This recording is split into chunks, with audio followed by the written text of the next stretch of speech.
사도행전 16장 20절부터 24절까지 한 절씩 교독하겠습니다. 상관들 앞에 데리고 가서 말하되 이 사람들이 유대인인데 우리 성을 심히 요란하게 하여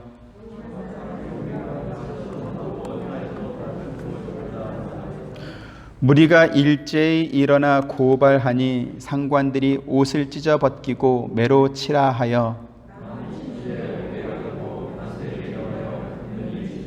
같이 그가 이러한 명령을 받아 그들을 깊은 옥에 가두고 그 발을 착고에 든든히 채웠더니 아멘. 바울이 점치는 여종에게 붙어있던 귀신을 쫓아낸 이유 때문에 그 여종의 주인들에게 붙잡혀서 그 지역의 행정관들에게 끌려갑니다. 그리고 매를 맞고 감옥에 갇히게 됩니다. 점치는 여종의 주인들이 바울을 행정관에게 끌고 가서 고발한 표면적인 이유는 19절의 말씀처럼 여종을 이용해서 돈을 벌 그 소망이 끊어졌기 때문에 그렇습니다. 하지만 20절, 21절에 보면 바울 때문에 돈을 더 이상 벌 수 없게 되었다라는 것보다 더 큰 본질적인 이유가 있었다라는 것을 우리가 확인할 수 있습니다. 그게 무엇입니까?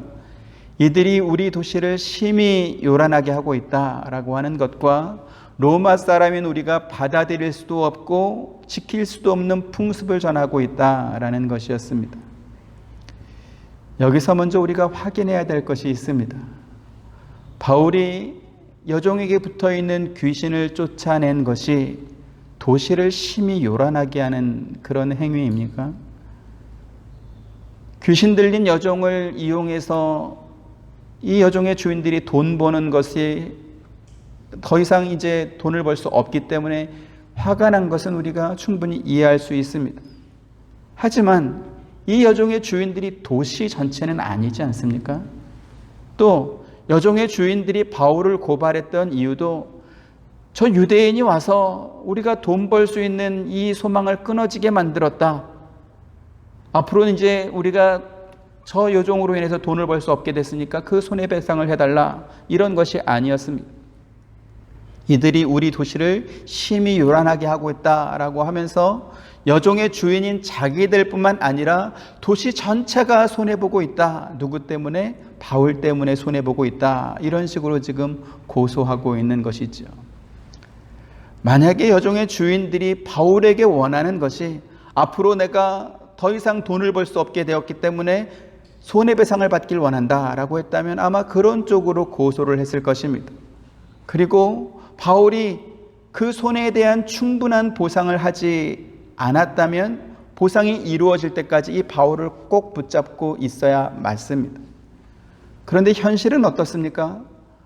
바울이 그 여종의 주인들에게 돈을 배상했다라는 그러한 내용이 성경에 있나요? 없나요? 그런 내용은 없습니다.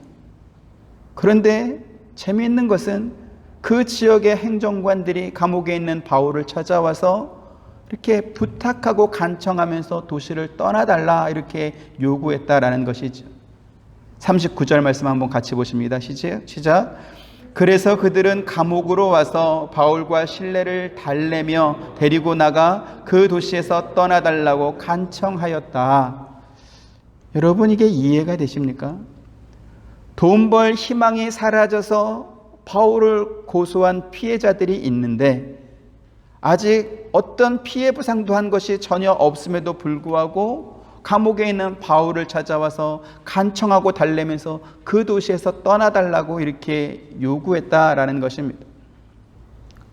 만약 우리가 누군가에게 금전적으로 큰 손해를 봤다고 하면 보통 우리는 어떻게 하죠? 그 사람에게 보상을 다 받을 때까지 어디 도망가지 못하도록 꽉 붙잡고 있어야 됩니다.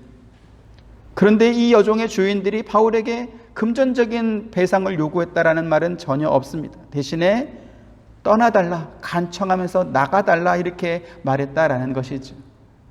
그럼 도대체 이게 무슨 말인가라는 것입니다. 이와 같은 사건은 예수님 당시에도 또 있었습니다. 마가복음 5장 15절부터 17절 또 보시죠. 예수께서 이르러 그 귀신 들렸던 자 곧 군대 귀신 집혔던 자가 옷을 입고 정신이 온전하여 앉은 것을 보고 두려워하더라.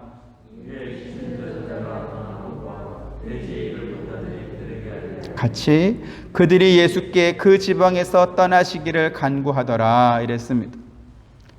귀신 들렸던 사람에게서 나왔던 이 군대 귀신이 돼지떼에게 들어가서 2,000마리나 되는 돼지떼가 일시에 바다로 빠져들어가서 다 죽어버렸습니다. 전무후무한 사건이죠. 아마 이 돼지 주인에게는 청천벽력과 같은 사건일 것이고 정말로 살 소망이 끊어질 것 같은 그러한 난리였을 것입니다. 당연히 이 돼지떼의 주인들은 예수님을 찾아와서 당신 왜 이렇게 했냐? 돼지값 물어내라 이렇게 요구해야 맞습니다. 그런데 그 지역의 사람들이 어떻게 했다고 합니까? 돈 내놔라 이렇게 말했습니까? 그렇게 안 하고 그 도시에서 거라사 지방 도시에서 떠나달라 이렇게 요청했다라는 것이죠. 왜 그랬을까요? 예수님께 손해배상을 받는 것보다는 예수님이 그 지역에서 떠나는 것이 그들에게 훨씬 더 유익이 되기 때문에 떠나달라고 요청한 것입니다.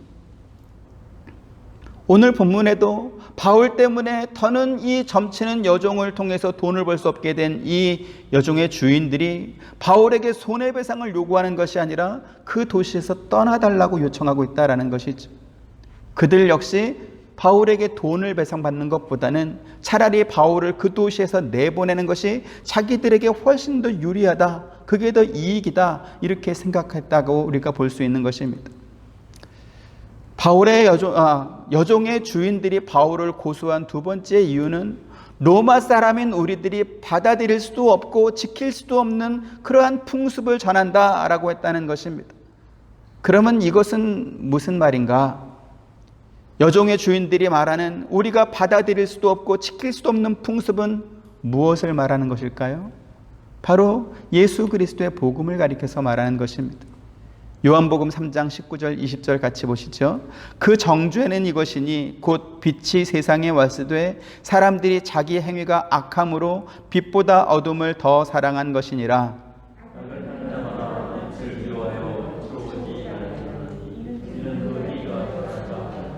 네, 빛이 세상에 왔다 이렇게 말씀합니다. 빛은 무엇입니까? 빛은 예수 그리스도입니다. 빛과 대조되는 어둠은 뭘까요? 하나님과 완전히 단절된 영적 죽음의 상태를 가리켜서 어둠이다 이렇게 말합니다. 그런데 사람들은 빛보다 어둠을 더 사랑했다 이렇게 말하고 있죠. 지금 이 말은 빛도 어느 정도 사랑했지만 그러나 빛보다는 어둠을 더 많이 사랑했다 이러한 뜻이 아닙니다. 빛이 어둠 속에 비칠 때 어둠 속으로 빛이 들어오는 것 자체를 부정할 수는 없습니다. 어둠이라고 하는 존재가 있는 것처럼 빛이라고 하는 존재도 분명히 있기 때문에 그렇습니다. 그런데 빛이 있구나라는 것을 인정하는 것과 그래서 그 빛을 자기 것으로 받아들이는 것은 같습니까? 다릅니까? 그것은 전혀 다른 별개의 문제입니다.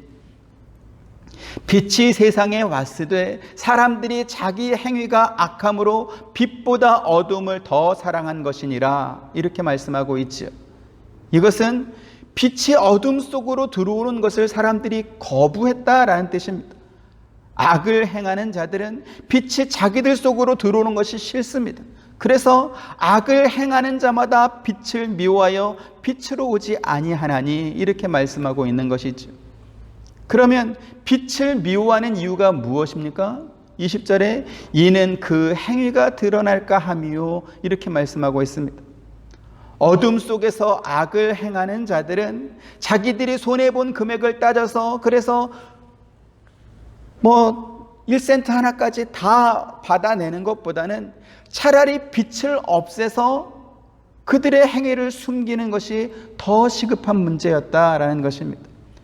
빛만 없애버리면 그들이 빛 때문에 손해본 것은 어둠 속에서 얼마든지 만회할 수 있다라고 생각한 것이죠. 거라사 지방의 돼지의 주인들이 예수님께 그 도시에서 떠나달라 이렇게 부탁을 하고 또 빌립보 도시의 관원들이 바울에게 그 도시를 떠나달라고 달래며 간청했던 이유가 바로 여기에 있는 것입니다. 복음서에 보면 귀신 들린 사람들에게서 나타나는 몇 가지 특징이 있습니다. 누가복음 8장 27절 같이 보시죠. 예수께서 육지에 내리심에 그 도시 사람으로서 귀신 들린 자 하나가 예수를 만나니 그 사람은 오래 옷을 입지 아니하며 집에 거하지도 아니하고 무덤 사이에 거하는 자라 이랬습니다. 옷을 입지 않고 집에 거하지도 않고 무덤 속에 거했다 이렇게 말하죠. 또 봅니다. 마가복음 9장 22절 같이 봅니다. 시작. 귀신이 그를 죽이려고 불과 물에 자주 던졌나이다. 그러나 무엇을 하실 수 있거든 우리를 불쌍히 여기사 도와주옵소서 이랬습니다. 귀신이 그를 죽이려고 물에도 던지고 불에도 던졌다 이렇게 말합니다. 그런가 하면 귀신 들린 사람에게서 발견되는 또 다른 특징도 있습니다. 누가복음 6장 18절 같이 봅니다. 시작. 더러운 귀신에게 고난받는 자들도 고침을 받은지라. 귀신 들렸더니 뭘 했다고요? 고난을 받았다 이렇게 말합니다. 오늘 본문의 바울 일행은 이 점치는 요정이 귀신 들린 사람이다라는 것을 어떻게 알았을까요? 비록 그 요정이 점치는 일로 그 주인들에게 큰 유익을 준 사람이긴 했지만, 그러나 이 여종에게서 복음서에서 말씀한 이 귀신 들린 사람들의 특징이 그대로 있었던 것입니다. 그래서 그 여종을 보니까 아, 저 여자 귀신 들렸네 하고 알 수 있었던 것이죠. 그런데요, 점치는 여종의 주인들은 이 여종이 귀신이 들려서 귀신으로부터 고난을 받고 있고 또 정말 참담한 지경에 있는 것을 알면서도 자기들 돈 버는 것 외에는 여종이 당하는 고난에 대해서는 전혀 신경 쓰지 않고 있었던 것입니다. 그러한 상황에 빛이 등장함으로 인해서 어둠 속에 숨어있던 죄가 드러났습니다. 여종이야 고난을 받든지 말든지 자기들 돈만 밟으면 됐다, 이렇게 돈벌이에만 관심이 있었던 주인들의 죄가 드러났고, 또 그 죄의 배후에서 왕노릇하던 귀신의 정체가 드러난 것입니다. 그리고 어둠의 귀신은 빛이신 예수 그리스도의 이름으로 말미암아 쫓겨나게 되는 것이죠. 18절 같이 봅니다. 시작. 이같이 여러 날을 하는지라 바울이 심히 괴로워하여 돌이켜 그 귀신에게 이르되 예수 그리스도의 이름으로 내가 네게 명하노니 그에게서 나오라 하니 귀신이 즉시 나오니라. 이렇게 여종에게 붙어있던 귀신이 나오고 나자 이제는 여종의 주인들이 바울에게 어떻게 했습니까? 빛보다 어두움을 더 사랑하여 빛을 전하는 바울을 그 도시에서 쫓아내는 것입니다. 어둠에 속한 자들이 그들에게 빛이 비쳤을 때 보이는 공통점이 바로 이런 것입니다. 빛으로 오신 예수 그리스도를 십자가에 못 박아 죽였고 빛이신 예수 그리스도를 전하는 바울을 도시에서 쫓아내는 것입니다. 왜 그렇습니까? 빛만 없애버리고 나면 어둠 속에서는 무엇인지 할 수 있기 때문에 그런 것입니다. 그래서 이와 같은 현상에 대해서 사도 요한은 이렇게 설명하고 있습니다. 요한복음 1장 9절부터 11절. 참 빛 곧 세상에 와서 각 사람에게 비추는 빛이 있었나니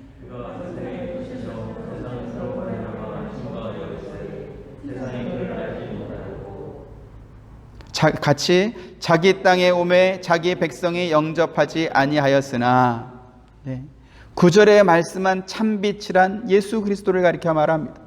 그런데 참빛이신 예수님께서 태양이나 달이나 별빛처럼 높은 곳에서 이렇게 비추는 그러한 빛이 아니라 각 사람에게 비추는 빛으로 오셨다, 이렇게 말씀합니다. 이것이 구약과 신약의 다른 점입니다. 예수 그리스도의 구원 사역이 구약 시대처럼 어떤 한 민족이나 한 나라를 중심으로 오신 것이 아니라 죄인인 각 사람에게 비춰주는 빛으로 오셨다라는 것이죠.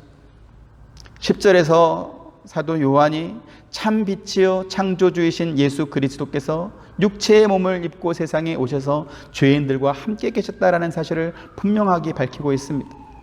하지만 세상은 그를 알지 못했습니다. 이것은 예수님께서 너무나 은밀하고 조용하게 이렇게 세상에 오시는 바람에 사람들이 예수님이 오셨는지조차 알지 못했다, 그런 의미가 아닙니다. 사람들이 구원주로 오신 예수 그리스도를 아는 것을 원하지 않았다라는 것입니다. 요한복음 3장의 표현으로 말씀을 드리자면 사람들이 빛보다 어둠을 더 사랑하여 빛을 미워했던 것이고, 빛이 비추었지만 어둠 속에 꼭꼭 숨어가지고 밖으로 나오지 않은 것입니다. 이처럼 창조주이신 그리스도께서 자기 땅에 오셨지만 자기 손으로 창조한 백성으로부터 버림을 받았고 끝내는 십자가에 못 박혀 죽임을 당하는 것으로 그렇게 예수님의 생애는 끝이 납니다. 우리가 이것을 알아야 합니다. 세상이 교회를 핍박하고 복음 전하는 것을 막는 이유가 무엇입니까? 그럼에도 불구하고 주님께서 교회와 우리 성도들을 세상에 보낸 이유가 무엇입니까? 우리가 이것을 알아야 되는 것이죠. 그러면 사람들이 빛이신 예수님을 죽이고 그 빛을 꺼버렸더니 그 빛이 세상에서 완전히 사라졌나요? 그렇지 않습니다. 예수님께서는 그 빛을 제자들과 성도들에게 나누어 주셨습니다. 마태복음 5장 14절 15절 너희는 세상의 빛이라 산 위에 있는 동네가 숨겨지지 못할 것이요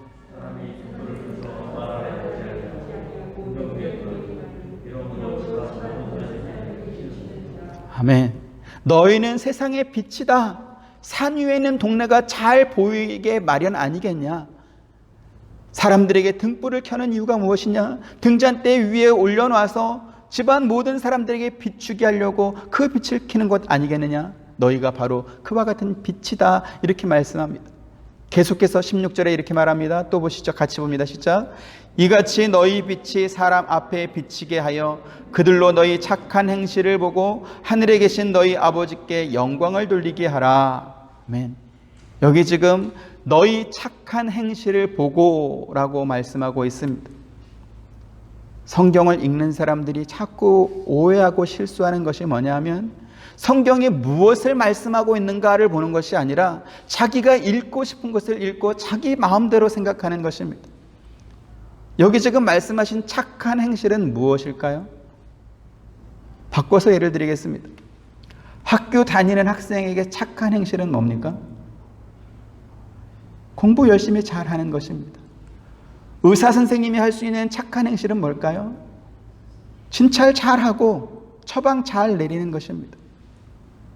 세탁기가 할 수 있는 가장 착한 행실은 뭡니까? 빨래 잘하는 겁니다. 세탁기한테 가서 야 얼음 좀 얼려줘라, 커피 좀 내려봐라 이런 요청하지 않습니다.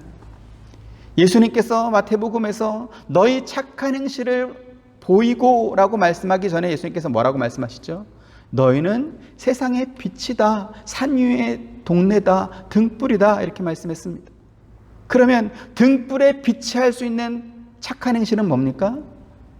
빛을 환하게 밝히는 것입니다. 그러면 빛은 무엇입니까? 빛이 뭐죠? 빛은 예수 그리스도입니다. 등불은 뭡니까? 빛이신 예수 그리스도를 비추는 제자들, 성도들, 오늘날 교회입니다. 자, 그러면 우리가 할 수 있는, 우리가 해야 되는 착한 행실은 뭘까요? 예수 그리스도를 비추는 것입니다. 그런데 교회와 성도들이 정작 자기들이 해야 될 착한 행실, 예수 그리스도를 비추는 것은 하지 않고 다들 자기가 착해 보려고 난립니다. 여러분, 내가 착하면 예수님이 영광을 받습니까? 그건 자기 생각일 수 있습니다. 다시 제가 이렇게 예를 드리겠습니다. 편의점 가게를 맡은 어떤 점원이 있는데 이렇게 손님을 기다리면서 보니까 이 가게 옆으로 어떤 할머니가 무거운 짐을 이렇게 지고 걸어가는 걸 봅니다. 이 점원이 그 할머니 보니까 너무 안 됐어요. 그래서 냉큼 나가서 할머니 어디까지 가세요? 제가 들어줄게요. 그리고 무거운 짐을 지고 그 할머니 집까지 가는 겁니다. 그 가게는 점원 있습니까? 없습니까? 없습니다. 하여간 집까지 가서 내려줬어요. 그리고 이제 막 돌아오는데 어떤 아이가 길을 잃고 막 울고 있는 거예요. 길에서. 너 왜 그러냐 그랬더니 엄마도 잃어버리고 길도 잃어버렸어요. 너무 안 됐잖아요. 그래서 이 아이 손을 붙잡고 하루 종일 다니면서 이제 그 아이의 집을 찾아주고 엄마를 만나게 해줬습니다. 이 점원, 착한 점원입니까? 아닙니까? 예? 이거는 착한 것은 차치하고 책임감이 없는 점원입니다. 그렇지 않습니까? 제가 지금 드리는 말씀은 할머니가 무거운 짐을 지고 가든지 말든지 애가 길을 잃고 울든지 말든지 신경 꺼라 이런 말씀이 아닙니다. 그 사람이 해야 할 일, 그가 맡은 책임이 있는데 그가 맡은 책임, 그가 해야 될 일은 전혀 하지 않고 그냥 자기가 생각할 때 착한 일을 했다고 해서 착한 사람이 되는 것은 아니다라는 것을 말씀을 드립니다. 예수님께서 제자들과 성도들에게 너희는 빛이다, 너희는 산 위에 있는 동네이다, 너희는 등잔대 위에 있는 그러한 등불이다 이렇게 말씀했을 때 우리가 해야 되는 착한 행실은 뭡니까? 예수 그리스도라는 빛을 잘 비추는 것입니다. 여러분, 우리가 이것을 분명히 알아야 될 것입니다. 우리가 누군가에게 해주는 착한 행위가 빛이 아니고요, 예수 그리스도가 빛입니다.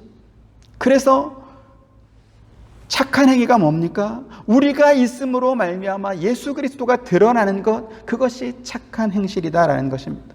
자, 그러면 우리가 있음으로 말미암아 예수 그리스도가 드러난다라는 말은 무슨 뜻일까요? 참빛이신 그리스도께서 세상에 오시자 어둠 속에 숨어있던 죄들이 드러났습니다.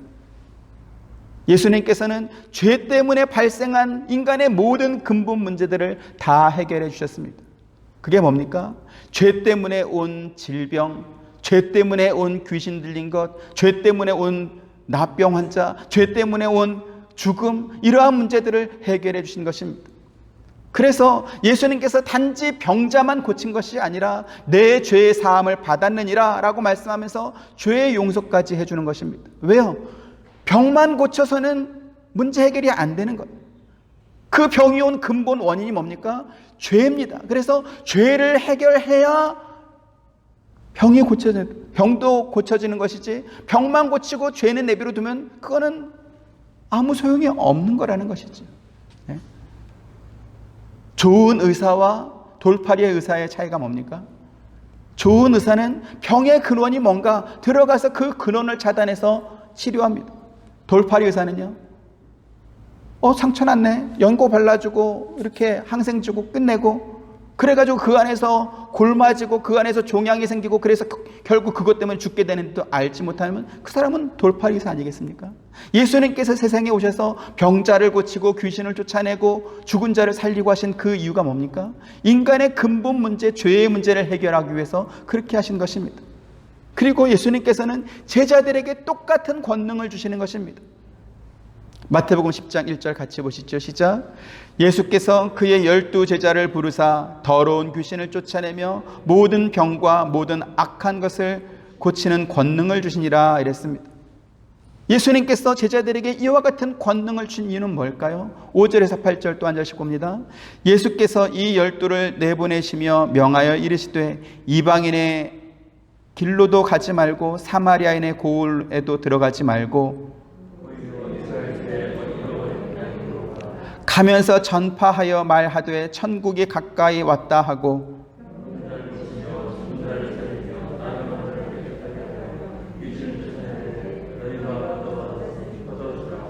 네, 병든 자를 고치고 죽은 자를 살리고 납병 환자를 깨끗하게 하고 귀신을 쫓아내는 일은 왜 하도록 하신 것입니까? 천국이 가까웠느니라 전파하게 하기 위해서 하신 것입니다. 그 천국은 어떻게 갈 수 있습니까? 빛이신 예수 그리스도를 믿음으로 갈 수 있는 것입니다.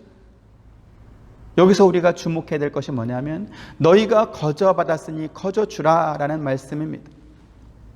만약 여러분의 가족 가운데 어떤 사람이 중한 병에 걸렸거나 귀신에 들렸는데, 그런데 어떤 목사님이 혹은 어떤 권사님이 혹은 어떤 장로님이나 어떤 기도 잘하시는 전도사님이 오셔가지고 기도해줘서 그 사람이 나았습니다. 귀신이 쫓겨났습니다. 자, 그렇다면 여러분, 그렇게 기도해준 사람에게 어떤 마음이 들겠습니까? 은인 것 같은 그런 마음이 들지 않겠습니까? 굉장히 고마운 마음이 들지 않겠습니까? 그래서 아마도 여러분이 줄 수 있는 최고의 선물을 그분에게 주길 원하셨을 것입니다. 한번 성경 보시죠. 마태복음 10장 9절에 11절. 너희 전대에 금이나 은이나 동을 가지지 말고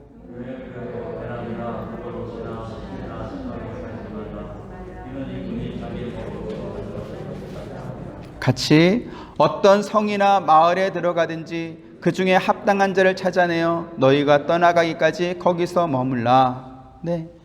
귀신도 쫓아내고 병든 자도 고치고 모든 악한 것을 쫓아낼 수 있는 그러한 권능이 있으니 뭘 가져갈 필요도 없겠죠. 그런데 예수님께서 내가 너희에게 그와 같은 능력을 줬으니 어디 가든지 대접 잘 받을 것이다. 그러니까 걱정하지 말고 가라. 그러한 의미로 이러한 말씀을 주셨을까요? 그게 아닙니다. 계속해서 보십니다. 14절부터 17절. 누구든지 너희를 영접하지도 아니하고 너희 말을 듣지도 아니하거든 그 집이나 성에서 나가 너희 발에 먼지를 떨어버리라.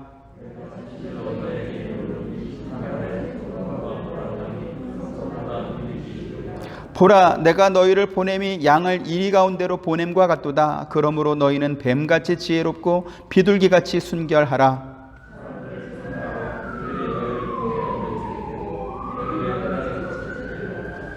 여러분, 이상하지 않습니까?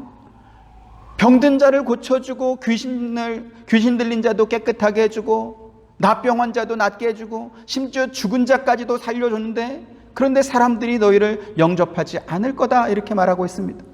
그뿐만 아니라 너희를 공회에 넘겨주어 회당에서 채찍질할 것이다 이렇게 말합니다. 지금 공회에 넘겨줘서 회당에서 채찍질할 거다라는 이러한 말씀은 정식으로 재판에 넘겨서 사법기관의 형벌을 받도록 만들 것이다 라는 그러한 말입니다. 여러분, 이게 이해가 되십니까? 중한 병자를 고쳐주고 귀신 들린 자를 깨끗하게 해주고 납병 환자도 낫게 해주고 심지어 죽은 자도 살렸는데 왜 고소해가지고 매를 맞게 하고 이렇게 고통을 당하게 하는 것입니까? 그러면 이 말이 이루어졌습니까? 안 이루어졌습니까? 오늘 본문에 그대로 이루어졌습니다. 바울이 귀신 들린 여종을 고쳐줬더니 어떻게 됐어요? 그 지역의 행정관들에게 끌려가서 매를 맞고 깊은 감옥에, 그것도 착고까지 채워가지고 갇히게 되는 것입니다. 그러면 바울과 실라가 이렇게 매 맞고 감옥에 갇히게 된 이유가 뭐냐라는 것이죠. 죄와 어둠 속에 살던 사람들에게 복음의 빛을 비추었기 때문에 그들이 그렇게 된 것입니다. 그들이 받지도 못하고 행하지도 못할 풍속, 곧 복음을 전했기 때문에 그렇게 된 것입니다. 그 다음은 어떻게 됐습니까? 예수님께서 말씀하신 그대로 이루어지는 것이죠. 22절, 23절. 무리가 일제히 일어나 고발하니 상관들이 옷을 찢어벗기고 매로 치라 하여 네, 이러한 봉변을 당한 것은 빌립보 도시에서만 당한 것입니까? 그렇지 않습니다. 고린도후서 11장에 보면 바울은 어딜 가든지 환영받지 못했고 돌에 맞고 매를 맞고 채찍에 맞고 감옥에 갇히고 죽을 고비를 넘기고 춥고 주리고 목마르고 헐벗고 이러한 삶을 살았습니다. 그러면 바울만 그렇게 했나요? 아니요. 모든 사도들이 다 그러한 삶을 살았습니다. 그러면 왜 그들은 그렇게 다른 사람을 위해주는, 병도 고쳐주고 귀신도 쫓아내주는 그러한 일을 하고도 이와 같은 고달픈 삶을 살았을까라는 것이죠. 그것은 그들의 사명, 그들의 맡은 바 책임이 빛을 비추는 것이었기 때문에 그런 것입니다. 22절에 보니까 무리가 일제히 일어나 고발하니 라고 말합니다. 여러분, 이것도 굉장히 이상한 말입니다. 여종의 주인들은 바울이 여종에게 붙은 귀신을 쫓아내서 더 이상 이 여종이 점치는 일을 못하니까, 그래서 돈을 벌지 못하니까 화가 났고 그래서 고발한 것은 일리가 있고 그것은 우리가 이해할 만합니다. 그런데 군중들은 왜 이러는 겁니까? 바울이 여종의 주인들에게 피해를 준 건 맞지만 군중들에게 피해를 준 것은 전혀 없습니다. 그런데 이 군중들까지 주인과 한패가 되어서 바울을 고발했다라고 말합니다. 그러면 군중들이 바울을 고발하는 이유는 무엇입니까? 우리가 이것을 알아야 됩니다. 세상의 교회를 미워하고 성도들을 미워하는 이유를 우리가 알 수 있는 것이지, 어둠은요, 그 속에 빛이 들어오는 것 자체가 피해이고 손해입니다. 바울이 그 군중들에게 어떤 손해를 준 적이 없음에도 불구하고 그들이 바울을 고발하고 있는 것은 바울이 전하는 복음, 바울이 그들에게 비추고 있는 예수 그리스도의 빛이 싫은 것입니다. 빛으로 오신 예수 그리스도조차 거부했던 사람들이기 때문에 그 빛을 비추는 바울을 고발하고 쫓아내는 것은 아무 문제가 되지 않는 것이죠. 당연한 결과인 것입니다. 앞서 예수님께서 마태복음 10장에서 말씀하신 것처럼 예수님께서 제자들에게 각종 기적을 행할 수 있는 권능을 주셨습니다. 그리고 제자들은 가는 곳마다 예수님께서 주신 그 권능을 가지고 병자를 고치고 귀신을 쫓아내고 나병 환자를 고치고, 그렇게 하면서도 거저 받았으니 거저 주는 그러한 자세를 잃지 않았습니다. 오직 주님께로부터 받은 그 사명을 따라서 빛을 전하고 빛을 비추는 그 목적들의 삶을 정확하게 살아냈던 것입니다. 하지만 그분들의 결과가 어떻게 되었습니까? 그분들의 인생 내내 핍박의 삶이었고 결국은 순교의 죽음을 맞이할 수밖에 없었던 것이지. 우리가 이것을 분명히 알아야 되는 것입니다.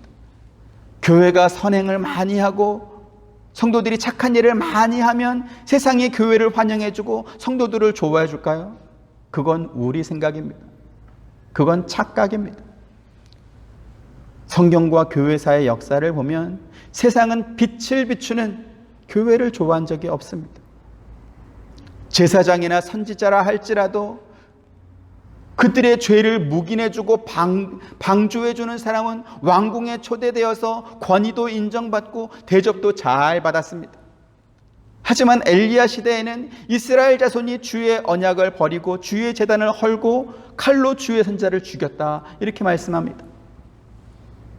북이스라엘의 요아스 왕은 우상 숭배의 죄를 지적하는 스가랴 제사장을 성전뜰 안에서 돌로 쳐서 죽였습니다. 그래서 이 일에 대해서 성경은 이렇게 말합니다. 역대하 24장 22절 같이 봅니다. 시작. 요아스 왕이 이와 같이 스가랴의 아버지 여호야다가 베푼 은혜를 기억하지 아니하고 그의 아들을 죽이니 그가 죽을 때 이르되 여호와는 감찰하시고 시원하여 주옵소서 하니라. 아멘. 지금 여기 나오는 여호야다는 요아스의 생명을 구원해 준 생명의 은인입니다. 그뿐만 아니라 그의 할머니 아달랴가 요아스의 형제들을 다 칼로 죽이고 그 할머니가 왕권을 찬탈해 있을 때 이 여호야다가 그 아달랴를 물리치고 요아스를 왕으로 만들어준 그러한 제사장입니다. 그런데 여호야다가 죽고 나서 이 요아스가 다른 대신들과 더불어 우상을 숭배하고 죄를 범하니까 그의 아들 스가랴 제사장이 요아스의 죄를 지적하는 것이죠. 우상 숭배하면 안 된다, 죄 범하면 안 된다, 이렇게 말했더니 어떻게 했다고요? 성전뜰 안에서 돌로 스가랴를 쳐서 죽이는 것입니다. 이와 같은 성경의 역사 기록이 우리에게 가르쳐주는 것이 무엇입니까? 어둠인 세상은 원래부터 빛을 싫어한다라는 것입니다. 교회가 착한 일을 안 하고 성도들이 세상에 모범을 보이지 않아서 세상이 교회를 싫어하고 성도들을 싫어하는 것이 아니다라는 사실입니다. 교회가 존재하는 것 자체가 세상의 어둠을 밝히고 있기 때문에 싫은 것이고, 그 빛을 가진 성도들이 세상의 어두운 곳곳에 들어가서 빛을 비추고 있기 때문에 싫은 것입니다. 자, 그러면 세상의 모든 교회와 모든 성도들을 다 싫어하느냐? 그렇지 않습니다. 교회와 성도들이 마땅히 비춰야 될 빛을 꺼버리고 어둠과 한편이 되어서 그들의 사정을 이해해주고 죄를 드러내주지 않으면 세상은 절대로 교회를 싫어하지 않습니다. 남아공에 가면 칸고 케이브라고 하는 유명한 동굴이 있습니다. 그 특징이 상당히 많은데 가장 대표적인 특징이 뭐냐면 동굴 안에요, 우리 교회 전체 공간보다 몇 배 되는 아주 넓은 공간이 있습니다. 평평한 공간이 있습니다. 그리고 이 천장에서 또 바닥에서 아주 오래된 종유석들이 아름답게 있습니다. 동굴을 만든 그 공원 측에서는 빛을, 여러 가지의 빛을 만들어서 비춰가지고 그 안에 얼마나 아름다운지 몰라요. 재밌는 것은 1년에 몇 번씩 그 안에서 오케스트라 공연을 한대요. 이 동굴 안에서 오케스트라 공연을 하면 그 소리가 너무나 아름답다는 거죠. 굉장히 유명한 그런 공연이라고 합니다. 근데 이벤트가 있습니다. 뭐냐면 이 안내하는 안내원이 이렇게 설명을 하는데 갑자기 불을 다 꺼버리는 거예요. 그럼 어떻게 될까요? 아무것도 안 보입니다. 이렇게 해도 전혀 안 보이고 정말 아무것도 안 보입니다. 그런 이벤트를 열어줘요. 우리가 특별합니까? 빛만 꺼버리면 세상이나 우리나 다를 게 하나도 없습니다. 교회가 빛만 꺼버리고 성도가 빛만 꺼버리면 세상이나 교회나 세상이나 우리나 다를 것이 하나도 없다라는 것이죠. 동성애 인정해주고 요즘 같은 때에 대면 예배하면 안 된다, 이렇게 세상과 똑같은 소리를 내주는 그러한 교회, 그러한 목사들은 얼마나 좋아하는지 모릅니다. 그런 목사님들이 설교하는 유튜브에는 좋아요도 눌러주고 구독도 눌러주고 온라인으로 헌금도 보내주고 얼마나 좋아하는지 모릅니다. 그런데 여러분, 이것을 아시기 바랍니다. 세상이 교회를 좋아하게 만들고 그 목사를 좋아하게 만드는 것이 복음이 아니다라는 것이죠. 세상이 우리를 좋아하게 만들고 빛으로 추앙하게 만드는 것이, 그것이 복음이 아닙니다. 오히려 세상이 우리를 너무 좋아하고 있다라고 하면 한번 돌아봐야 되는 겁니다. 왜 세상이 우리를 좋아할까? 세상은 어둠인데 빛은 우리를 세상이 좋아하는 이유가 도대체 뭘까 생각해 봐야 되는 것이죠. 혹시 지금 내가 비춰야 되는 복음의 빛을 비추지 않고 있기 때문에, 내가 어둠 속으로 들어가서 그들과 한편이 되었기 때문에 좋아하는 것은 아닐까 생각해 봐야 되는 것입니다.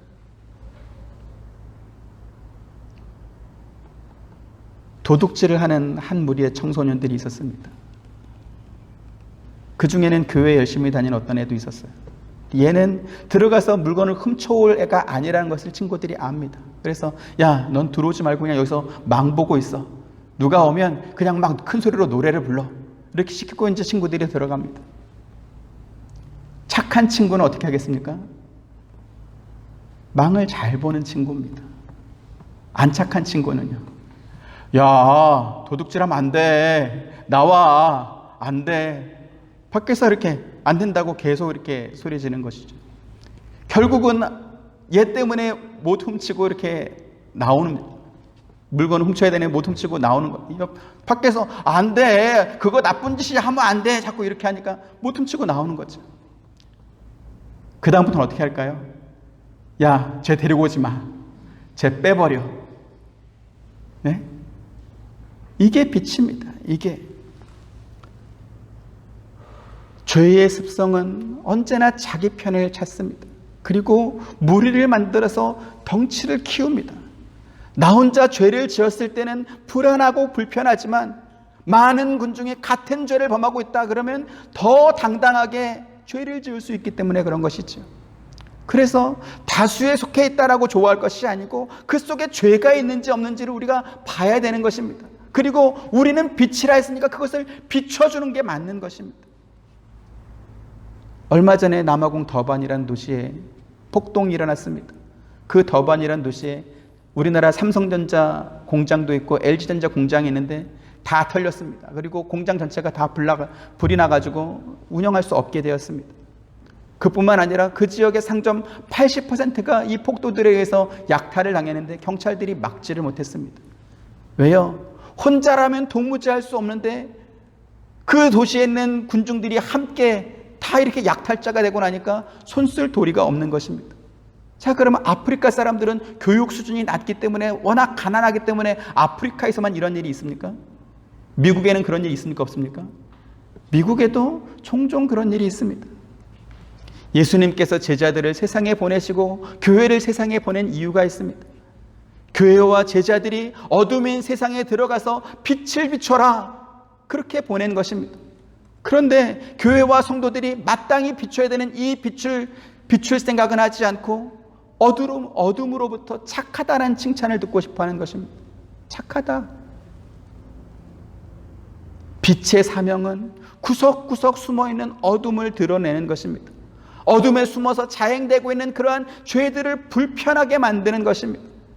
그곳이 직장이든 어떤 모임이든 그곳이 어디든지 간에 성도인 우리들, 그리스도의 빛을 받은 우리가 있음으로 말미암아 그 죄가 어둠의 기운을 쉽게 들이우지 못하도록 막는 것, 그것이 바로 우리가 할 일이다라는 것이죠.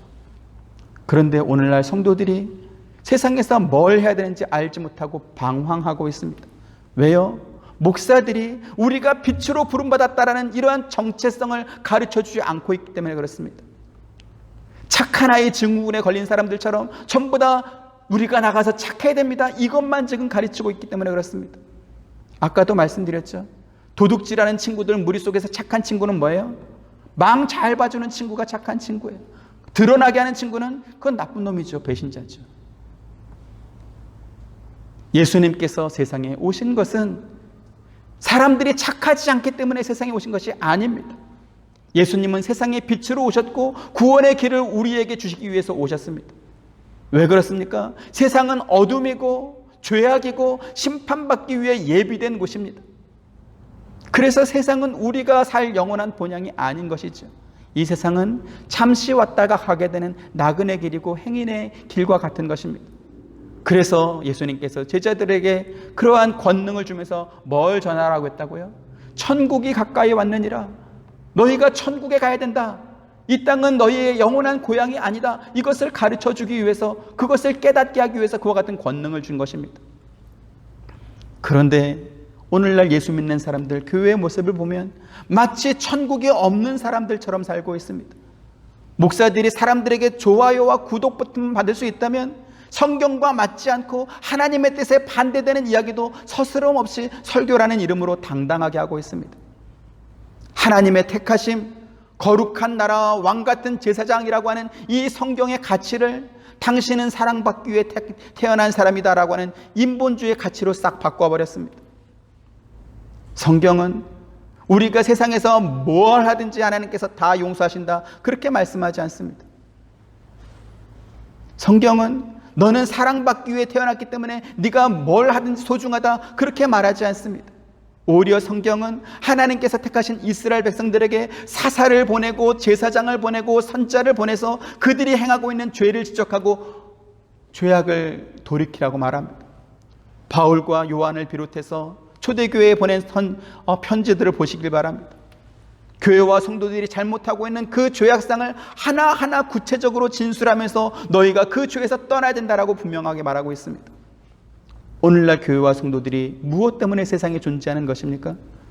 우리가 은혜로 받은 이 구원의 빛, 복음의 빛을 어둠으로 가득한 세상에 비추라고 우리를 보낸 것입니다. 반복해서 말씀드리겠지만 어둠을 비추는 빛은 어둠으로부터 환영받을 수 없습니다. 그래서 세상에서 미움받고 불편한 존재로 인식받는 것이 오히려 당연할 것입니다. 하지만 그럼에도 불구하고 그렇게 미움받고 그렇게 배척을 받으면서도 우리가 세상과 타협할 수 없는 이유가 무엇입니까? 우리가 빛이기 때문에 그렇습니다. 빛으로 부름받았기 때문에 그렇습니다. 천국이 가까이 와 있기 때문에 그렇습니다. 사도 바울과 초대교회 성도들이 천국을 이미 가진 자처럼 살았습니다. 아무 대가도 받지 않고 병도 고쳐주고 귀신도 쫓아내주고 나병 환자도 낫게 해주고 죽은 자도 살려주었지만 그럼에도 불구하고 매를 맞고 감옥에 갇히고 춥고 목마르고 줄이고 헐벗은 그러한 삶을 살았습니다. 그렇게 깊은 감옥에 착고에 매여 있으면서도 오히려 찬송할 수 있었고 오히려 기도할 수 있는 그러한 삶을 살았던 것이죠. 이 부분에 대해서는 제가 다음 주에 말씀드리도록 하겠습니다.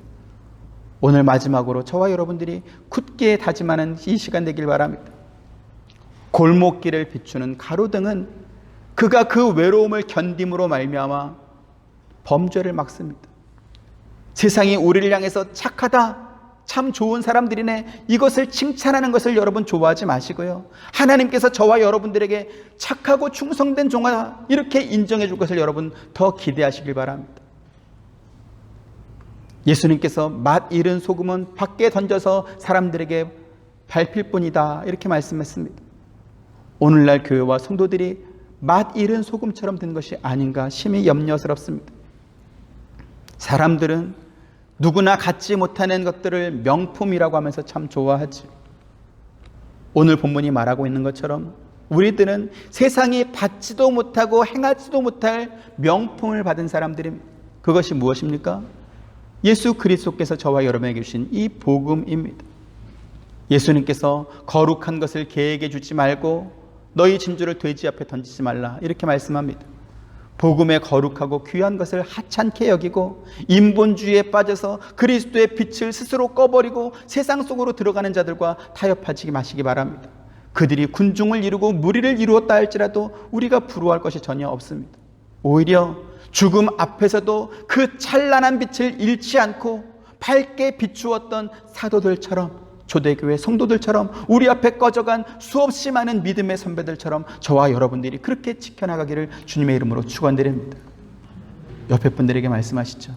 당신은 빛이십니다. 나도 빛입니다. 좀 변변치 않게 보여도 어쨌든 비추고 있으면 어둠은 물러갑니다. 그렇죠? 그래서 우리 모두가 한 번 더 하시죠. 외로움을 견딥시다. 네, 외로움을 견뎌야 되는, 우리 성도들은 외로움을 견딜 줄 알아야 되는 겁니다. 네.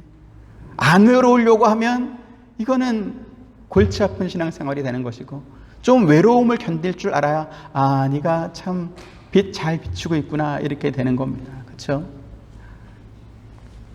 골목길에 가로등을 보시면서 저게 난데 이렇게 생각하십시오. 그게 납니다. 그 빛을 비추고 있어야 범죄가 없습니다. 그래서 잘 비추는 저와 여러분 되시기를 주님의 이름으로 축원드립니다. 은혜로우신 아버지 하나님, 바울이 귀신을 쫓아내는 좋은 일을 하고도 고발을 당하고 매를 맞고 깊은 감옥에 갇히게 됩니다. 바울을 고발한 사람들은 우리가 받지 못하고 행하지 못할 풍습을 전한다 라고 하면서 바울을 싫어했습니다. 오늘 우리가 세상에 있는 것도 세상이 받지 못하고 세상에 행하지 못할 그 풍습, 그 복음을 전하기 위해서 예수 그리스도의 빛을 비추기 위해서 우리를 세상에 보내셨다는 것을 성경을 통해서 다시 한번 확인해 봅니다. 주님, 이 빛을 스스로 꺼버리고 어둠 속으로 들어가서 그들과 한편 되려고 하는 죄악된 우리의 본성을 꾸짖어 주옵시고, 외롭고 힘들지라도 이 빛을 밝히 비춤으로 말미암아 어둠 속에서 그리스도가 밝히 드러날 수 있는 그러한 믿음의 길을 잘 걸어가는 우리 모두가 되도록 인도하여 주옵소서. 예수님의 이름으로 기도드립니다. 아멘. 지금은 우리 주 예수 그리스도의 은혜와 하나님의 크신 사랑과 보혜사 성령님의 감화감동 교통하심이 우리가 빛인 줄 알고 빛을 비추기 위해서 세상으로 나아가는 모든 성도님들의 머리 위에와 가정과 생업과 행하시는 모든 일들 가운데 지금부터 영원토록 함께 있기를 축원하옵나이다. 아멘.